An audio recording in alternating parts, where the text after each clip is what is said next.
कि सर हमें इंग्लिश में कुछ भी नहीं आता, आखिर इंग्लिश की कॉपी में क्या लिखकर आएंगे। तो स्टूडेंट आज का ये इंग्लिश का क्लास लास्ट तक देख लो, आप भी टॉपर स्टूडेंट की तरह क्लास 12 इंग्लिश में 100 में 95 प्लस लेकर आएंगे। तो जितने भी हमारे स्टूडेंट इस बार हैं क्लास 12 में और जिनको 2027 बोर्ड में इंग्लिश का पेपर देना है, उनके लिए आज का ये वीडियो सबसे ज्यादा इंपॉर्टेंट है।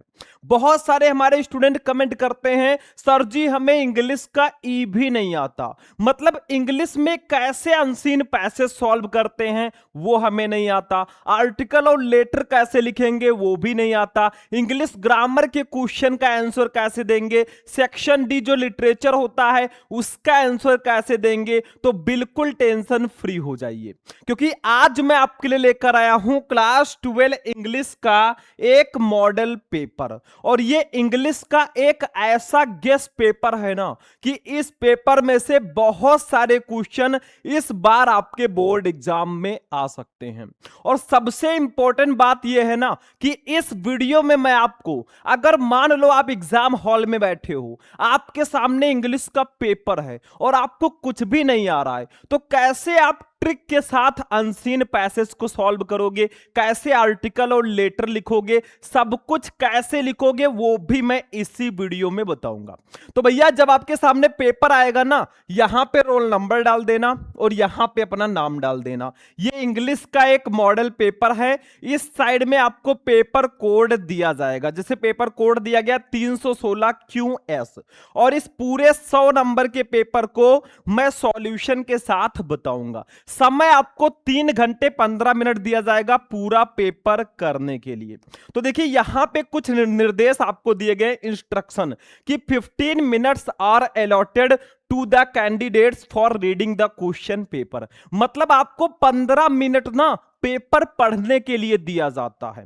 ध्यान से समझना, पूरा क्लास लास्ट तक देखना, कैसे आप अनसीन पैसेज को विथ ट्रिक लिखोगे, कैसे आर्टिकल लेटर लिखोगे, सब कुछ मैं बताऊंगा। बस क्लास को ध्यान से देखते रहो, क्योंकि ऐसा ही क्लास मैं हर साल बच्चों को देता हूं और लाखों बच्चे इन्हीं क्वेश्चंस को सॉल्व करके और इन्हीं ट्रिक को लगा करना 100 में 95 प्लस लाते। इस बार आपकी बारी है, ठीक है।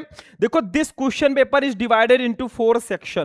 हमारे इंग्लिश का पेपर 4 सेक्शन में होगा, सेक्शन ए, बी, सी और डी। मतलब इंग्लिश का पेपर जो है बच्चों ना वो 4 सेक्शन में होता है।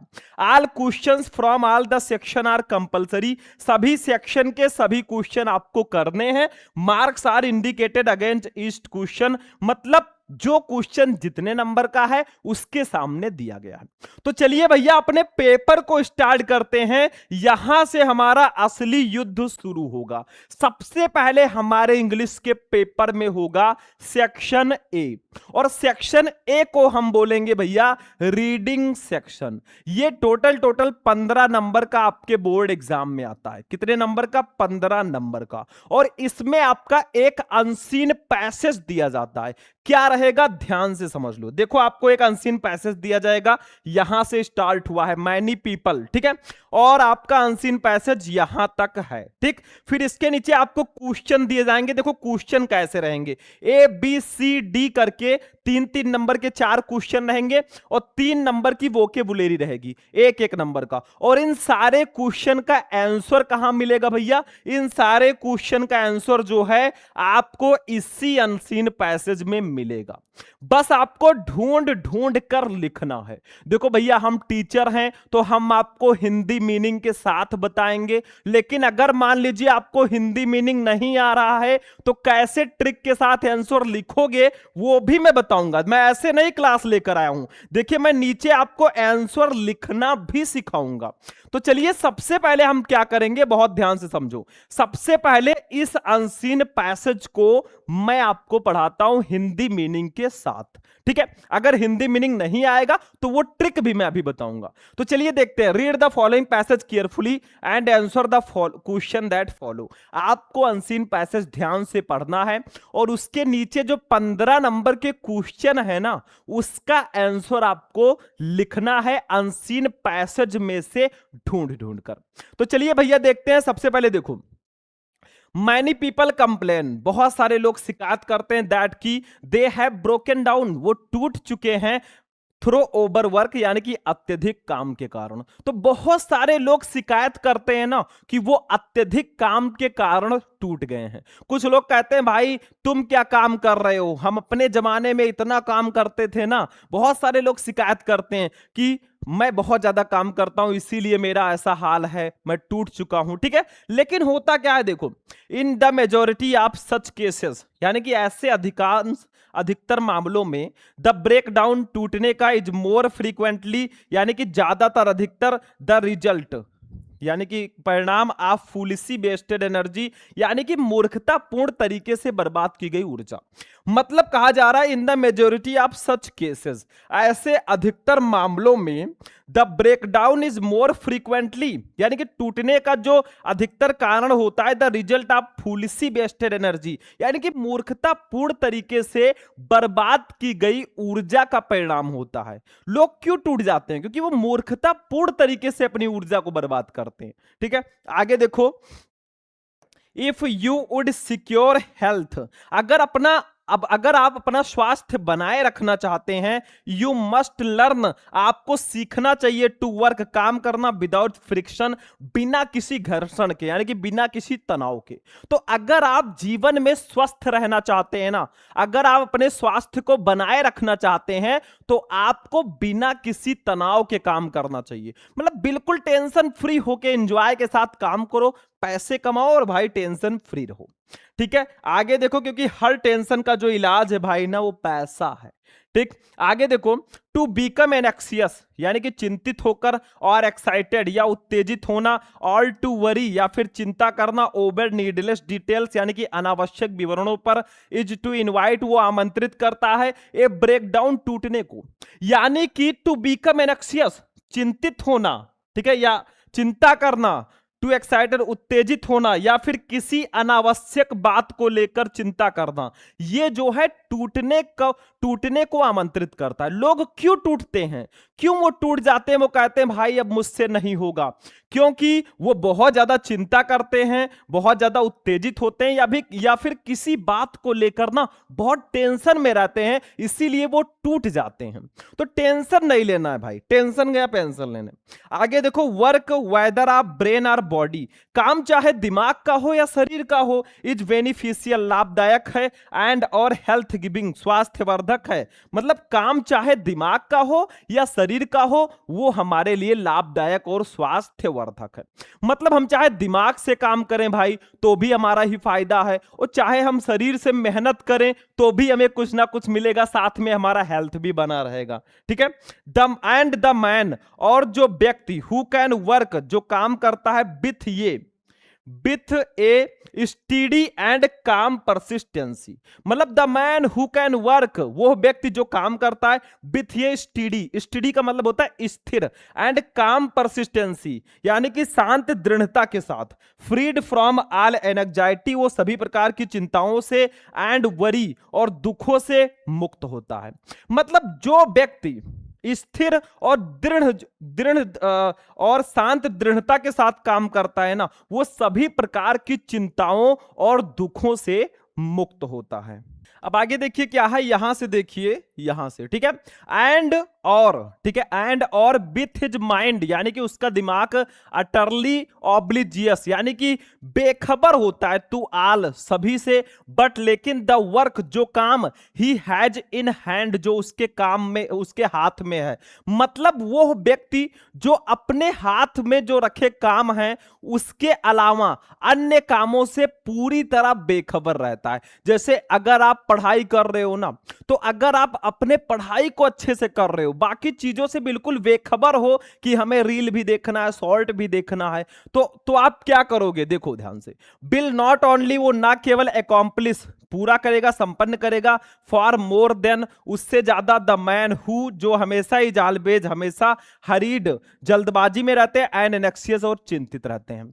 मतलब जो व्यक्ति अपने हाथ में लिए कामों के अलावा बाकी सभी चीजों से पूरी तरह बेखबर होता है, वो उन व्यक्तियों से कहीं ज्यादा काम करता है जो हमेशा जल्दबाजी और हमेशा चिंतित रहते हैं, उनसे कहीं ज्यादा काम करता है। आप जो भी काम करो ना, उसके अलावा किसी भी चीज को मत सोचो, उसी पर पूरा ध्यान केंद्रित करो, तभी आप टॉपर बन पाओगे।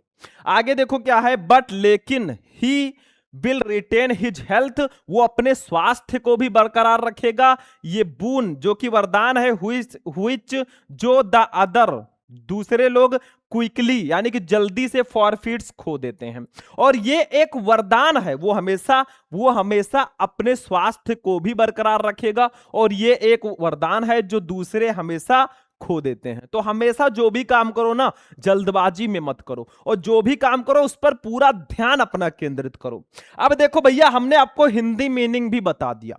अब कुछ हमारे बच्चे हैं जो सोचेंगे सर जी हमें तो हिंदी मीनिंग निकालना नहीं आता, तो क्या हम अनसीन पैसेज के 15 नंबर नहीं प्राप्त कर पाएंगे? अरे भैया, बहुत सारे बच्चे हैं जिनको अनसीन पैसेज का हिंदी मीनिंग नहीं आता, फिर भी ट्रिक है मेरे भाई, उससे आपको पूरे के पूरे नंबर मिलेंगे। अब वो ट्रिक क्या है, ध्यान से समझना, बहुत ध्यान से। अब देखो 3-3 नंबर वाले क्वेश्चन आ गए हैं, वीडियो को आप लोग लाइक करते हुए चलना। और इंग्लिश को अगर आप सोचोगे भाई कि ये टफ है, इंग्लिश बहुत हार्ड है, तो वो आपके लिए और ज्यादा हार्ड हो जाएगा, और अगर उसको पढ़ोगे ना तो वो आपके लिए आसान हो जाएगा। ठीक, तो कोई भी काम अगर करोगे तो आपके लिए आसान है, नहीं करोगे तो भाई टफ है। तो देखो A, what do many people complaint about, यानी कि बहुत सारे लोग क्या शिकायत करते हैं। ठीक है, तो इसका आंसर मैं यहां पे आपको बताऊंगा और नीचे लिखना भी बताऊंगा। देखो जब आप अनसीन पैसेज आप यहां पे सॉल्व करना ना, तो जब अनसीन पैसेज सॉल्व करना स्टार्ट करना, तो मैनी पीपल यानी कि इस अनसीन पैसेज का फर्स्ट वर्ड और लास्ट वर्ड जो है फॉर फीड्स, इसको ऐसे लिख देना। देखो many people dot dot dot dot करके फॉर फीड्स। अब मैं एक एक क्वेश्चन को पढ़ूंगा, फिर उसका आंसर ढूंढूंगा और फिर आपको लिखना सिखाऊंगा। ठीक है, देखो what do many people complain about, यानी कि बहुत सारे लोग क्या शिकायत करते हैं। अब मान लो आपको भाई हिंदी मीनिंग नहीं आ रहा है, तो कैसे इसका आंसर लिखोगे? ध्यान से समझो, इस क्वेश्चन में आप देखो कीवर्ड क्या है, मतलब मेन वर्ड क्या है, उसको ढूंढो। देखो मैनी, पीपल और कंप्लेन, ये हमारे मेन कीवर्ड हैं। अब आपको क्या करना है, इन्हीं वर्ड को अनसीन पैसेज में ढूंढना है। जहां भी ये वर्ड मिल जाए भाई, वही लाइन उठाकर लिख दो। ये सबसे शानदार ट्रिक है और आपका एग्जामिनर एक भी नंबर नहीं काट पाएगा। ठीक है, तो देखो इसका आंसर कहां है मेरे भाई, what do many people complain. तो पीपल और कंप्लेन मैंने स्टार्टिंग में बताया था। ये देखो भैया, मैनी पीपल कंप्लेन, आपके तीनों वर्ड मिल गए। तीनों नहीं मिलेंगे, अगर एक दो भी मिलेगा ना तो भी वो लाइन उठाकर लिख देना। तो many people complain that they have broken down through over work, यानी कि बहुत सारे लोग शिकायत करते हैं कि वो अत्यधिक काम के कारण टूट चुके हैं। ठीक है, लेकिन आपको नहीं टूटना है भाई, आपके लिए हम स्तंभ बन के खड़े रहेंगे जब तक आपका बोर्ड एग्जाम नहीं हो जाता। तो देखो फर्स्ट का ए वाले क्वेश्चन का आंसर देखो, वही चीज लिखा है जो मैंने अभी बताया है। ट्रिक आपको देखो, many people complain that they have broken down through over work, यानी कि बहुत सारे लोग शिकायत करते हैं कि वे अत्यधिक काम के कारण टूट चुके हैं। अगला क्वेश्चन देखो बच्चों क्या है, बहुत ध्यान से समझो। B, what is the cause of break down, यानी कि टूटने का कारण क्या है। तो देखो आप ब्रेक डाउन ले लो, कॉज ले लो, इनको आप अनसीन पैसेज में ढूंढो। अगर मान लीजिए डायरेक्ट आंसर नहीं मिलता तो थोड़ा सा दिमाग लगाओ। ये देखो भैया, ये देखो इसका आंसर क्या है, बहुत ध्यान से समझो। ये देखो, the breakdown is more frequently the result of foolishly wasted energy. यही आपको लिखना है क्योंकि इसमें जो है ब्रेक डाउन वर्ड आ चुका है, तो यही लाइन उठाकर लिख दो। देखो ध्यान से, the breakdown is more frequently the result of foolishly wasted energy, यानी कि टूटने का जो मुख्य कारण है वो मूर्खतापूर्ण तरीके से बर्बाद की गई ऊर्जा का परिणाम है। लोग क्यों टूट जाते हैं? क्योंकि वो मूर्खतापूर्ण तरीके से अपनी ऊर्जा को बर्बाद करते हैं, जो बिल्कुल नहीं करना है बच्चों। चलो यहां पे आंसर देखो इसका, ये देखो दूसरे वाला बी का आंसर देख लो। बी का आंसर देखो, the cause of break down is more frequently the result of foolishly wasted energy, यानी कि टूटने का जो कारण है वो मूर्खतापूर्ण तरीके से बर्बाद की गई ऊर्जा का परिणाम है, टूटना। ठीक है, तो ये 3 नंबर आपका यहां पर भी कंप्लीट। ये 3-3 नंबर जो कंप्लीट हो रहे हैं ना स्टूडेंट, आपको 3-3 नंबर इंग्लिश में दिलाएंगे। तो बस ध्यान से समझते चलो, बाकी क्या रखा है। चलो सी वाला क्वेश्चन देख लो भैया। सी वाला क्वेश्चन हमारा है, who will be able to retain his health, कौन अपने स्वास्थ्य को बरकरार रखेगा भैया, कौन स्वस्थ रहेगा? तो इसका आंसर कहां मिलेगा? देखो, एबल, रिटेन, हेल्थ, ये सब मेन कीवर्ड हैं। तो इसको हम ढूंढेंगे, कहां है भैया, कहां है, कहां है? ये देखो हमारा यहां पे तो मिल गया, रिटेन हेल्थ। ठीक है, लेकिन हमें दिमाग क्या लगाना है भाई, कौन अपने उसको स्वास्थ्य को बरकरार रख पाएगा? तो हमें जहां से लिखना है वहां से थोड़ा दिमाग लगाओ। देखो यहां से हमें लिखना है, ध्यान से समझो। The man who can work with ये स्टडी एंड काम persistency, freed from all anxiety, worry, and with his mind utterly oblivious to all but work he has in hand, will not only accomplish far more than the man who is only hurried। ठीक है, मतलब हमें क्या करना है, यहां से उठाना है इसको, यहां से लेना है भैया, और डायरेक्ट आपको यहां तक लिख देना। आप चाहो तो ये पूरा लिख सकते हो, ठीक है, यहां तक। मतलब मैंने हिंदी मीनिंग आपको बता ही दिया है। क्या बताया था मैंने Hindi meaning? The man who can work with a steady and calm persistency, जो व्यक्ति स्थिर और शांत दृढ़ता के साथ कार्य करता है, freed from our anxiety and worry, वो सभी प्रकार की चिंताओं और दुखों से मुक्त होता है, and with his mind utterly oblivious to all but work he has in hand, और जो उसके हाथ में कार्य होता है उसके अलावा वो सभी कार्यों से बिल्कुल बेखबर होता है, will not only accomplish for more than the man who is always hurried and anxious, वो उन व्यक्तियों से जो हमेशा जल्दबाजी और चिंता में रहते हैं उनसे कहीं ज्यादा काम करता है। ठीक है, and always but he will retain his health, और वो अपने स्वास्थ्य को भी बरकरार रखेगा। तो आपको यहां से उठा लेना है और यहां तक लिख देना है। देखो इसका आंसर कैसे लिखना है, कहीं कहीं थोड़ा दिमाग भी लगाना होगा। देखो ये सी वाला आंसर हमारा, the man who can work with a steady and काम परसिस्टेंसी, जो व्यक्ति स्थिर और शांत दृढ़ता के साथ काम करता है, freed from our anxiety and worry, सभी प्रकार के चिंताओं और दुखों से मुक्त है, and with his mind utterly oblivious to all but the work he has in hand, और जो उसके हाथ में कार्य है उसके अलावा वो बाकी सभी कार्यों से बिल्कुल बेखबर है, will be able to retain his health, वो अपने स्वास्थ्य को बरकरार रखेगा। तो इतना बड़ा आपको लिखना है, तो जहां जहां भाई 3 नंबर के हैं तो थोड़ा आप लाइन को उठाकर लिख देना, और जो वर्ड आया है ना वहां तक लिख देना। मतलब ये ट्रिक आप समझो। ठीक, अगला क्वेश्चन देख लो भैया।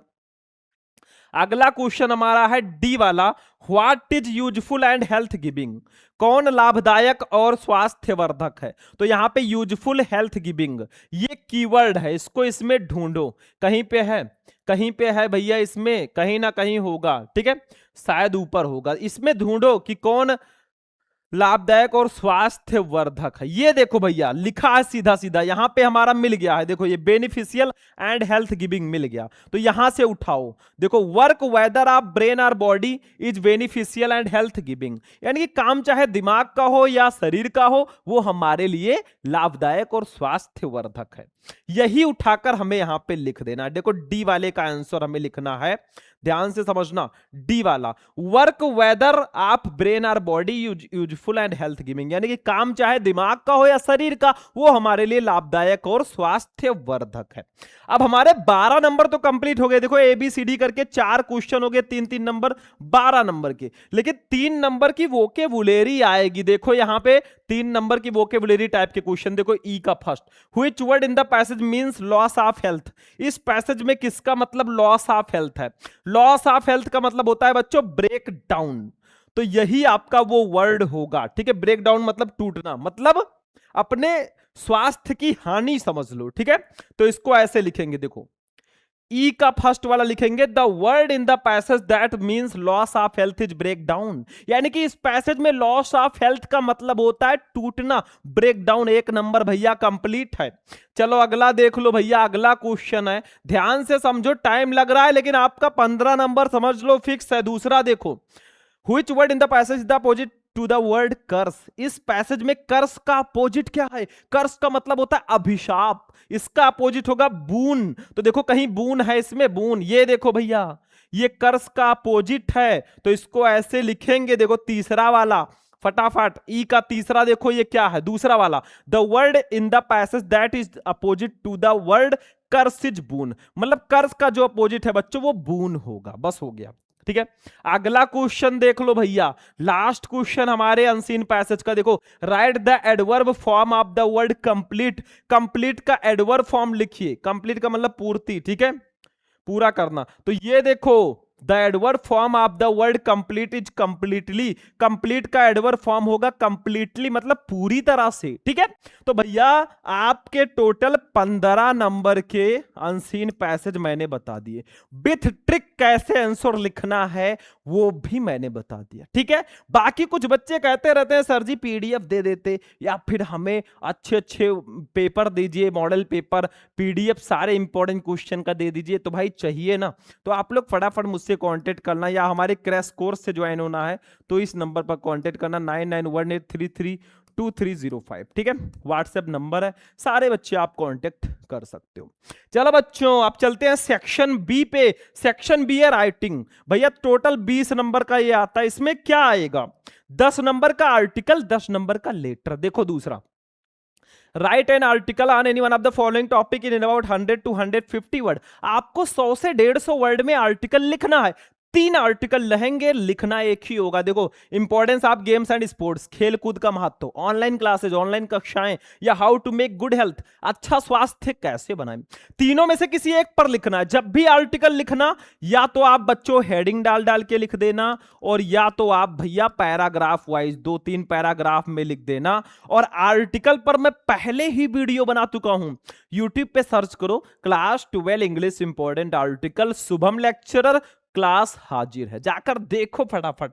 चलो भैया अगला देखते हैं हम लोग, लेटर पे आ जाओ। तीसरा, राइट ए लेटर, एक पत्र लिखो टू द एडिटर, संपादक को आप ये नेशनल डेली, राष्ट्रीय दैनिक के सोइंग व्यक्त करते हुए योर कंसर्न, अपनी चिंता ओवर इंक्रीजिंग प्राइस राइज, यानी कि बढ़ती कीमतों पर। तो बढ़ती कीमतों पर अपनी चिंता व्यक्त करते हुए किसी समाचार पत्र के संपादक को एक पत्र लिखना है कि भाई कीमतें लगातार बढ़ रही हैं, ठीक है। ये आपका हो गया। नहीं पता तो दूसरा कर लो, राइट ए लेटर, एक पत्र लिखो to the water works department, यानी कि जल कार्य विभाग वालों को, कंप्लेनिंग, शिकायत करते हुए अबाउट इरेटिक, अनियमित एंड पॉल्यूटेड और प्रदूषित वाटर सप्लाई, जल आपूर्ति इन योर लोकेलिटी, अपने इलाके में, यानी कि अपने इलाके में अनियमित और प्रदूषित जल आपूर्ति की शिकायत करते हुए जल कार्य विभाग वालों को पत्र लिखना है। हो गया भाई, 10 नंबर फिक्स है। बाकी लेटर जो है ना 5-5 या 3-3 लेटर मैंने एक वीडियो में बता रखा है। यूट्यूब पे बस सर्च तो करो, class 12 English important letter Shubham lecturer, video हाजिर है, ठीक है। चलो अब बच्चों 20 नंबर का ये भी हो गया। Section C grammar. भाई ग्रामर का तो मैं पूरा आंसर बताऊंगा, क्योंकि ग्रामर से बहुत प्यार है, और इंग्लिश के रीढ़ की हड्डी जो है भाई ना, बैकबोन, वो ग्रामर ही है। देखो सेक्शन सी ग्रामर 25 नंबर का आता है भैया। ये सबसे पहले आपको 5 ऑब्जेक्टिव टाइप क्वेश्चन दिए जाएंगे, 2-2 नंबर के, 10 नंबर आपको मिलेंगे, जिसमें आपका one word substitution, idioms and phrases, synonyms, syntax, antonyms रहेगा। देखो चौथा, choose the correct option to answer the following question. 5 question 10 number. भाई ऑब्जेक्टिव टाइप, जैसे देखो ए वाला, ये सेल्फिश पर्सन, एक स्वार्थी व्यक्ति, हु ऑलवेज, जो हमेशा थिंक, सोचता है, आप हिमसेल्फ, खुद के बारे में, इज कॉल्ड, कहलाता है। जो व्यक्ति, वो स्वार्थी व्यक्ति जो हमेशा अपने बारे में ही सोचता है, वो क्या कहलाता है? ड्रगिस्ट, ड्रगिस्ट, लिरिकिस्ट यानी कि गीतकार, ड्रामेटिस्ट यानी कि नाटककार, या फिर इगोइस्ट यानी कि अहंकारी। भाई वो अहंकारी कहलाता है। जो व्यक्ति हमेशा अपने ही बारे में सोचता हो, वो स्वार्थी व्यक्ति जो है इगोइस्ट यानी कि अहंकारी कहलाता है। बी वाला देखो, the phrase act upon means, ये आइडियम्स एंड फ्रेजेज है, ये आपका वन वर्ड सब्स्टिट्यूशन था, ठीक है। तो the phrase act upon means, act upon phrase का मीन क्या होगा, मतलब क्या होगा, अर्थ क्या होगा? देखो टू वर्क हार्ड कठिन परिश्रम करना, टू कंडक्ट आचरण करना, टू एडवाइस सलाह देना, या फिर टू फॉलो सजेशन सुझाव का पालन करना। भाई टू फॉलो सजेशन, एक्ट अपान का मतलब होता है टू फॉलो सजेशन, यानी कि सुझाव का पालन करना। ठीक है, समझ में आ रहा है। चलो भाई अगला देखो ध्यान से, सी वाला। The synonym of cruel is, cruel का सिनोनिम क्या होगा? क्रूल का मतलब होता है निर्दयी या क्रूर, तो मर्सिलेस का मतलब निर्दयी, काइंड का मतलब दयालु, ब्रेव का मतलब बहादुर, या पिटीफुल का मतलब क्या होता है भाई? पिटीफुल का मतलब होता है कृपालु। तो सिनोनिम्स का मतलब क्या होता है? आपसे पूछा जा रहा है कि क्रूल का सिनोनिम्स बताइए। सिनोनिम्स का मतलब होता है समानार्थी शब्द जो समान अर्थ रखते हो। तो देखो, क्रूल का मतलब होता है निर्दयी या क्रूर, और मर्सिलेस का मतलब भी होता है निर्दयी या क्रूर, जिसके अंदर दया ना हो। तो ये एक दूसरे के सिनोनिम्स होंगे। क्यों? क्योंकि दोनों के अर्थ समान हैं, तो ये समानार्थी शब्द होंगे। डी वाला देख लो बच्चे वाड़ी, he is a member of union, वो एक यूनियन का मेंबर है। Which word in the above sentence is an error, इस सेंटेंस में कहां पे गलती है? ये सिंटैक्स है भाई, इसमें आपको गलतियां दी जाएंगी सेंटेंस में। ठीक है, देखो जैसे मेंबर में गलती है, ऑफ में गलती है, एन में गलती है, या यूनियन में गलती है। तो भैया यहां पे गलती जो है, ये देखो इसका आंसर जो होगा थर्ड वाला। यहां पे किसमें गलती है? एन में गलती है। यहां पे एन नहीं रहेगा, यहां पे रहेगा he is a member of union. ठीक है, बस। ई वाला देखो, the antonym of rigorous is, rigorous का मतलब होता है कठोर, इसका एंटोनिम क्या होगा? एंटोनिम्स का मतलब होता है विपरीतार्थक शब्द जो विपरीत अर्थ रखते हैं, और सिनोनिम्स का मतलब था समानार्थी शब्द जो समान अर्थ रखते हैं। तो देखो, फास्ट तेज, सैक्रेड पवित्र, प्लेजर आनंद, या सिंपल साधारण या सामान्य। अरे भाई सिंपल सा इसका आंसर होगा। रिगरस का मतलब कठोर, तो सिंपल का मतलब साधारण या सामान्य। ठीक है, तो आपका ये वाला ऑप्शन सही होगा। देखो मैंने लिख भी रखा है कि ए का चौथा सही है, बी का चौथा सही है, सी का पहला सही है, डी का तीसरा सही है, और ई का भी चौथा सही है। चल भैया डायरेक्ट इनडायरेक्ट पे आ जाओ। पांचवें का 2 नंबर का देखो, change any one of the following into indirect narration. आपको किसी एक को इनडायरेक्ट में चेंज करना है, मतलब डायरेक्ट स्पीच दिया गया, इनडायरेक्ट में बदलो। देखो, सी सेड टू मी, उसने मुझसे कहा, when shall I help you, मैं तुम्हारी मदद कब करूंगी।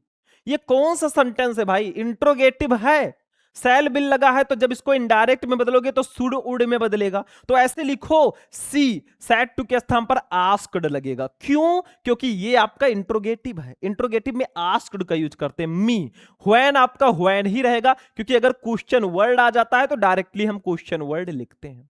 अगर हेल्पिंग वर्ब पहले होगा तो इफ या वेदर का यूज करेंगे। ठीक है, तो व्हेन सी आपका देखो, आई है फर्स्ट पर्सन का प्रोनाउन, बदलेगा सब्जेक्ट से, ये सब्जेक्ट से बदलेगा। मैंने कहा था फर्स्ट पर्सन का प्रोनाउन सब्जेक्ट से, सेकंड का ऑब्जेक्ट से, थर्ड में नो चेंज। ये सन वाला ट्रिक याद रखना। तो आई बदलेगा सी से, तो सी हो जाएगा। अब सी के साथ आप वुड यूज कीजिएगा। ठीक है, तो सी शुड हेल्प यू आपका सेकंड पर्सन का प्रोनाउन है, बदलेगा ऑब्जेक्ट से, ऑब्जेक्ट है मी, तो यहां पे मी हो जाएगा। ठीक है, तो she asked me when she would help me. ठीक है, यहां पे वुड कर देना, यहां पे जो है डब्ल्यू कर देना। ठीक है, सी वुड हेल्प मी। बस ये आपका इनडायरेक्ट में कन्वर्ट हो चुका है, क्योंकि सी है तो इसके साथ वुड लगेगा। ठीक है, समझ में आ गया? बहुत सिंपल है। सी आस्क्ड मी व्हेन, आई बदलेगा सी से, तो सी हो जाएगा। सैल बिल सुड उड में बदलता है, तो उड हो जाएगा। हेल्प हो जाएगा, यू बदलेगा मी से, तो मी हो जाएगा। ठीक है, दूसरा देखो, आई सेड टू हर, मैंने उससे कहा, please help me just now, कृपया अभी मेरी मदद करो। प्लीज लग गया ना भाई, तो प्लीज लग गया, तो ये इंपरेटिव सेंटेंस है। अब देखो क्या करेंगे, आई रिक्वेस्टेड, प्लीज लगा है तो रिक्वेस्टेड होगा ही भाई, क्योंकि यहां पे रिक्वेस्ट किया जा रहा है। तो आई रिक्वेस्टेड, फिर हर, सेड टू के स्थान पर रिक्वेस्टेड होगा भाई, क्योंकि अगर ऑर्डर दिया जाता तो हम ऑर्डर्ड लिख देते, एडवाइस दिया जाता तो एडवाइस्ड लिख देते। यहां पे रिक्वेस्ट किया जा रहा है तो रिक्वेस्टेड लिख दो। ठीक है, तो आई रिक्वेस्टेड हर, टू बीच में लगाएंगे, हेल्प हो जाएगा। मी है फर्स्ट पर्सन का प्रोनाउन, बदलेगा सब्जेक्ट से, सब्जेक्ट आई है तो इसके लिए मी यूज करेंगे। जस्ट नाउ को इमीडिएटली भी लिख सकते हो। ठीक है, तो ये आपका हो जाएगा डायरेक्ट से इनडायरेक्ट नरेशन। चलो भैया दोनों में से एक ही करना है। बी देखो, सिंथेसिस ऑफ सेंटेंसेज, मतलब दो या दो से अधिक सेंटेंसेज को जोड़कर एक सेंटेंस बनाना, लेकिन उसका मीनिंग ना बदले। देखो combine any one of the following as directed, आपको ब्रैकेट के अनुसार कंबाइन करना है। जैसे first, Shubham did not go to Nainital, Shubham Nainital नहीं गया। His father did not go to Nainital, उसके पिताजी नैनीताल नहीं गए। इन दोनों सेंटेंस को जोड़कर कंपाउंड सेंटेंस बनाना है, बट उसका मीनिंग ना बदले, दैट्स अ शर्त है ये, ठीक है। तो देखो ऐसे लिखेंगे, neither Shubham went to Nainital, ना तो शुभम नैनीताल गया, नॉर डिड हिज फादर, और ना ही उसके पिताजी गए। मतलब ना तो शुभम नैनीताल गया और ना ही उसके पिताजी गए, ठीक है। तो ये आपका दोनों सेंटेंस को जोड़कर मैंने एक सेंटेंस बना दिया, वो भी कंपाउंड सेंटेंस, और मीनिंग भी नहीं बदला।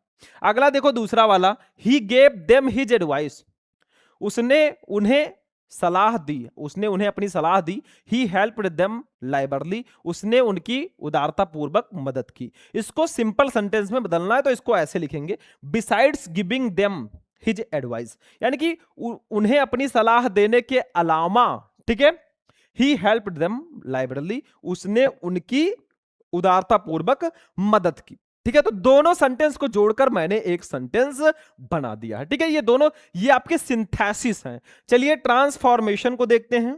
अब देखिए स्टूडेंट, ट्रांसफॉर्मेशन का मतलब होता है दो या दो से अधिक सेंटेंसेज को ट्रांसफॉर्म करना, लेकिन उसका मीनिंग ना बदले। जैसे देखो, transform any one of the following directed, 2 number देखो। जैसे first, no democracy in the world is as large as India, यानी कि संसार में कोई भी लोकतंत्र भारत के जितना लंबा नहीं है, ठीक है। तो इसको बदलना है, भारत जितना बड़ा नहीं है, इसको सुपरलेटिव डिग्री में बदलना है, क्योंकि ये पॉजिटिव डिग्री में है मेरे भाई। तो इसको लिख देंगे भाई, India is the largest democracy, ठीक है, ठीक है, ऐसे लिख देंगे। देखो ये, India is the largest democracy in the world, यानी कि भारत संसार का सबसे बड़ा लोकतंत्र है। बस हो गया, 2 नंबर आपका कंप्लीट है भाई। दूसरा देख लो, why did you not complete your work yesterday, यानी कि तुमने कल अपना कार्य क्यों नहीं पूरा किया। इसको पैसिव वॉइस में बदलना है भाई। तो देखो, व्हाई लगा है और उसके बाद में ये कौन सा टेंस है, पास्ट इंडेफिनिट टेंस है, क्योंकि डिड लगा है भाई। तो इसको ऐसे लिखेंगे, व्हाई तो लिखेंगे, अब पास्ट इंडेफिनिट टेंस में हम वाज वियर का यूज करते हैं, तो व्हाई वाज, ठीक है। अब क्या नहीं कंप्लीट किया, योर वर्क, ठीक है, ये ऑब्जेक्ट होगा। किसने नहीं कंप्लीट किया, यू, तुमने, तो ये सब्जेक्ट होगा। तो भाई पैसिव वॉइस में हम पहले ऑब्जेक्ट लिखेंगे, तो व्हाई वाज योर वर्क, फिर नॉट लगाएंगे, कंप्लीट का थर्ड फॉर्म कंप्लीटेड लिखेंगे, और यस्टरडे लिख देंगे, फिर बाई यू लिख देंगे। बस हो गया, दोनों में से कोई एक कर दो, 2 नंबर कंप्लीट है। मतलब why did you not complete your work yesterday, कल तुमने अपना कार्य क्यों नहीं पूरा किया। इसको पैसिव वॉइस में अगर बदलना है ना, तो why was your work not completed yesterday by you, बस हो गया। चलो भाई, सिंटैक्स पे आ जाओ। सेंटेंस में गलती होगी, सही करके लिखना है। देखो D, correct any one of the following sentence है, आपको दोनों में से किसी एक सेंटेंस को सही करके लिखना है, दैट्स कॉल्ड सिंटैक्स। जैसे देखो ध्यान से, जैसे फर्स्ट वाला हमारा क्वेश्चन है, बहुत ध्यान से समझना भाई। फर्स्ट वाला हमारा क्वेश्चन है यहाँ पे, he has passed BA from the Agra university, यानी कि उसने आगरा यूनिवर्सिटी से बीए उत्तीर्ण की, ठीक है। तो इसमें गलती है, he has passed BA from Agra university, यहां पे द मत लगाना, ठीक है। तो he has passed BA from Agra university, बस ऐसे सही करके लिखना है। दूसरा, he fought with me tooth and nail, यानी कि उसने मुझसे जी जान से लड़ाई की। ये मत समझो टूथ का मतलब दांत और नेल का मतलब नाखून से लड़ाई की, नहीं मेरे भाई। टूथ एंड नेल का मतलब होता है जी जान से। तो he fought with me tooth and nail, यानी कि उसने मेरे साथ जी जान से लड़ाई की, तो गलत है ये। ही फॉट अगेंस्ट रहेगा, यहां पे विथ नहीं रहेगा। He fought against me tooth and nail, यानी कि उसने मुझसे जी जान से लड़ाई की, बस हो गया, ठीक है। अब आते हैं भैया, हम लोग आ जाते हैं यहां पे, हमारा है होमोफोन्स। देखो E, use any one of the following pairs of word in your own sentence to make the difference in their meaning clear, 2 number. मतलब भाई, दो सेम दिखने वाले रहेंगे, उनका मीनिंग आपको डिफरेंस करना। जैसे फेयर फेयर, अब दोनों भाई पढ़ने में सेम लग रहे हैं भाई भाई, अब इसको आप सेंटेंस में यूज करके बताओ कि हाँ इसमें डिफरेंस है। देखो, फेयर का मतलब होता है, इस फेयर का मतलब मेला। देखो, नौचंदी इज ये famous fair of western UP, यानी कि नौचंदी पश्चिमी उत्तर प्रदेश का एक प्रसिद्ध मेला है। तो मैंने इस फेयर को इसमें यूज कर दिया। इस फेयर का मतलब होता है किराया। देखो, what is the fare from Meerut to Lucknow by train, यानी कि मेरठ से लखनऊ के ट्रेन का किराया कितना है। ठीक है, तो यहां पे ये फेयर मैंने यूज कर दिया। दूसरा हमारा हेयर, हेयर, इस हेयर का मतलब बाल, इस हेयर का मतलब होता है खरगोश। तो देखो इस हेयर का मतलब बार, grey hair is the sign of old age, यानी कि सफेद बाल जो है बुढ़ापे की निशानी है। इस हेयर का मतलब होता है खरगोश। ये white here is running about in the grass, यानी कि एक सफेद खरगोश घास में दौड़ रहा है। ठीक है, बस हो गया। दोनों में से कोई एक कर दो भाई, ठीक है, मतलब या तो ये कर दो या तो ये कर दो, आपको दो दिए रहेंगे। ठीक है, चलो अब चलते हैं बच्चों, एक हिंदी टू इंग्लिश ट्रांसलेशन आएगा। 20 नंबर का हमारा हो चुका है भाई, मतलब 10 नंबर का ऑब्जेक्टिव और direct indirect synthesis transformation syntax homophones मिलाकर 2-2 नंबर के 10 नंबर, ये 20 नंबर टोटल हो गया। 5 नंबर का आएगा हिंदी टू इंग्लिश ट्रांसलेशन, मतलब translate the following passage into English. आपको हिंदी का एक पैसेज दिया गया यहां से लेकर यहां तक भाई, इसको इंग्लिश में ट्रांसलेट करना है। मैं ट्रिक बता दूं भाई, बहुत सिंपल वाला। देखो आपको मैं हिंदी टू इंग्लिश ट्रांसलेशन पर स्पेशल वीडियो लाऊंगा, और नहीं आ रहा है, मान लीजिए एग्जाम में बैठे हो, हिंदी को इंग्लिश में ट्रांसलेट करना नहीं आ रहा है ना, बढ़िया आंसर नंबर डालो और अपने पैसेज में से, अनसीन पैसेज में से या किसी में से बढ़िया 4-6 लाइन उठाकर लिख दो, नंबर मिल गया। थोड़ा सीक्रेट है, बाकी आप जहां तक हो सके भाई अच्छे से सही से लिखो। ठीक है, चलो तो ये हो गया हमारा सेक्शन सी 25 नंबर का। सेक्शन डी लिटरेचर की अगर बात कर दें भैया, तो ये 40 नंबर का होगा। इसमें 15 नंबर प्रोज, 10 नंबर पोएट्री और 15 नंबर सप्लीमेंट्री, यानी कि टोटल 40 नंबर। देखो सातवां, answer the following question in about 40 word each, यानी कि आपको लगभग 40 शब्दों में आंसर देना है। जैसे ए वाला हमारा है, देखो प्रोज से आपके क्वेश्चन रहेंगे, 2 शॉर्ट रहेंगे 4-4 नंबर के, यानी कि 8 नंबर, और एक लॉन्ग रहेगा भाई 7 नंबर का, टोटल 15 नंबर। देखो ये सॉल्ट है, ए है why did children in Seemapuri stay barefoot, देखो 4+4 2 नंबर का सॉल्ट रहेगा, मतलब सीमापुरी में बच्चे नंगे पैर क्यों रहते थे, लॉस्ट स्प्रिंग का क्वेश्चन है भाई। गरीबी, क्योंकि वो लोग कूड़ा बीनते थे, वो रैग पिकर्स थे, उनके पास इतने पैसे नहीं थे कि वो चप्पल ले सकें, जूते ले सकें, वो खाना खा ले, वही बड़ी बात है।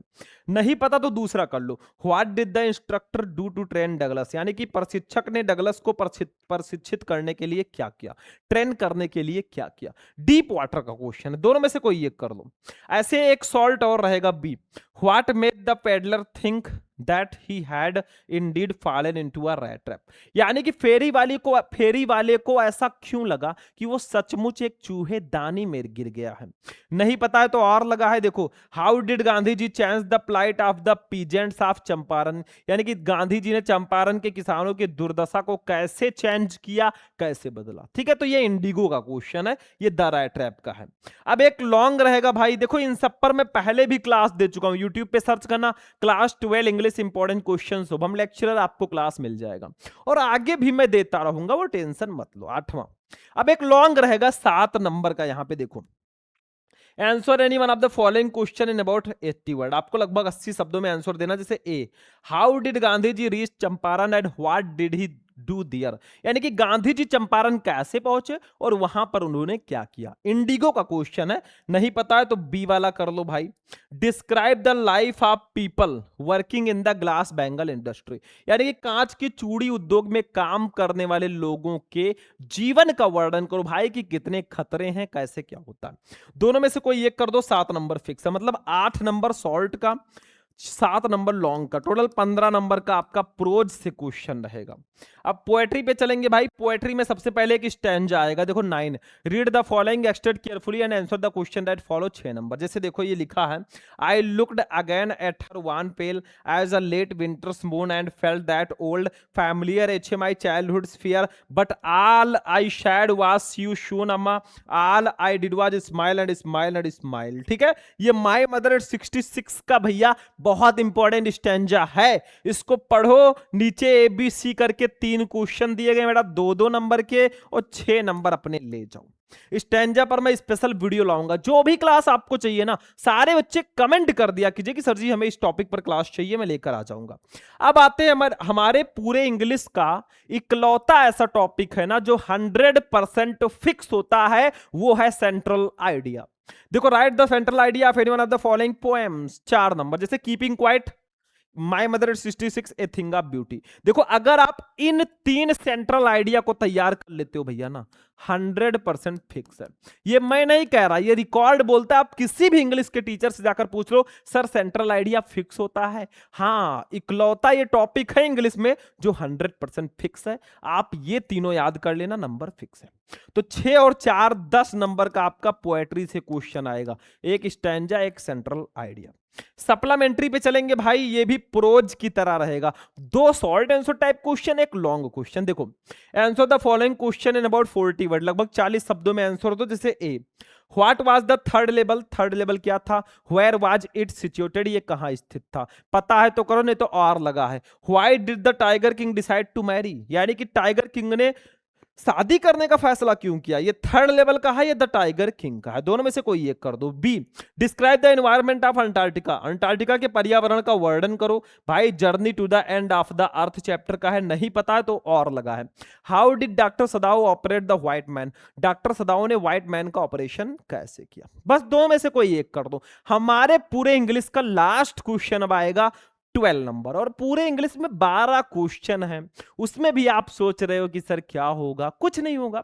देखो, answer any one of the following question in about 80 word, लगभग 80 शब्दों में आंसर दो, 7 नंबर दे जाओ। ये लॉन्ग क्वेश्चन है। देखो A, who was the tiger king, tiger king कौन था? Why was he named as the tiger king, उसका नाम टाइगर किंग क्यों पड़ा? ठीक है, द टाइगर किंग का क्वेश्चन है। नहीं पता तो B, draw a character sketch of the tiger king in your own words, यानी कि टाइगर किंग का चरित्र चित्रण अपने शब्दों में कीजिए। दोनों में से कोई एक कर दो, दोनों एक ही चैप्टर से नहीं आएंगे लेकिन आएंगे। ठीक है, चलो। तो हमने आपको बताया कि हमारे जो इंग्लिश का पेपर है भाई 4 सेक्शन में होगा, section A, section B, section C और सेक्शन डी। सेक्शन ए होगा 15 नंबर का, सेक्शन बी 20 नंबर का, सेक्शन सी 25 नंबर का, सेक्शन डी 40 नंबर का, यानी कि टोटल अगर जोड़ा जाए भाई तो 100 नंबर का पेपर हो चुका है। मतलब पूरा पेपर आपको लगा कैसा, और जो मैंने अनसीन पैसेज का ट्रिक बताया वो आपको कैसा लगा, आप लोग कमेंट करके जरूर बताना। जाते जाते इस वीडियो को लाइक कर देना, चैनल पर नए हो चैनल को भी सब्सक्राइब कर लेना। बाकी हम चलते हैं, फिर आपसे मिलेंगे किसी नेक्स्ट इंपॉर्टेंट वीडियो में इंपॉर्टेंट टॉपिक के साथ। तब तक के लिए जय हिंद।